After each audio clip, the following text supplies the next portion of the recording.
Parage est un mot originaire de l'occitan qui signifie noblesse. Retraçons ensemble l'évolution de la cité fortifiée des Arcs-sur-Argent du XIe siècle à nos jours. Mentionnée dès 1040 dans les récits historiques, l'enceinte fortifiée des Arcs, le castrum d'Arcus, était une cité médiévale essentiellement habitée par les nobles. Ils vivaient dans un lieu dédié, le parage, séparé des paysans par un mur d'enceinte.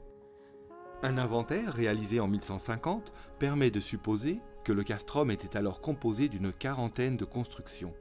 La porte milante, c'est-à-dire du milieu, date de cette époque. Le puits, autrefois situé à l'extérieur de l'enceinte du XIIe siècle, sera utilisé jusqu'au XVIIIe siècle. La tour et la porte du château que nous connaissons aujourd'hui n'apparaissent qu'au XIIIe siècle. Construite avec précision, en grand appareil, à bossage en grès rouge, la porte rappelle la fonction essentiellement militaire et défensive du château. La tour, remaniée plusieurs fois, se composait à l'origine de 5 pièces superposées.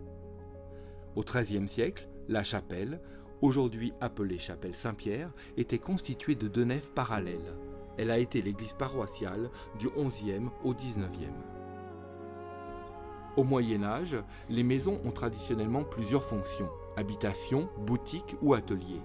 Elles sont étroites et hautes. Des pontets relient les façades des logements qui se font face. Une transaction entre la communauté et le seigneur des Arcs nous apprend que la 3e enceinte, incluant la porte basse et la tour de flanquement, ont été construits au XIVe siècle.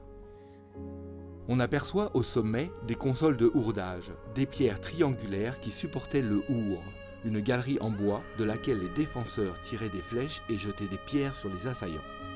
Au XVIIe, cette tour est finalement transformée en la tour de l'horloge qu'on connaît aujourd'hui par l'ajout d'une tourelle circulaire, le campanile. La cage en fer forgé est réalisée par Louis Tourtonne pour abriter la campana, la cloche en latin.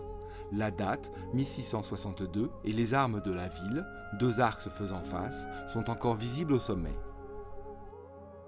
Que ce soit dans les détails, comme les pierres triangulaires au-dessus des portes de la cité, qui supportaient le hourd en bois, les portes décorées de linteaux sculptés des maisons du village, le magnifique lacis de ruelles ou encore les anciens remparts, accessibles par 3 portes, tout nous permet de remonter le temps et rappelle, encore aujourd'hui, le parage et la fascinante histoire de la Dracénie.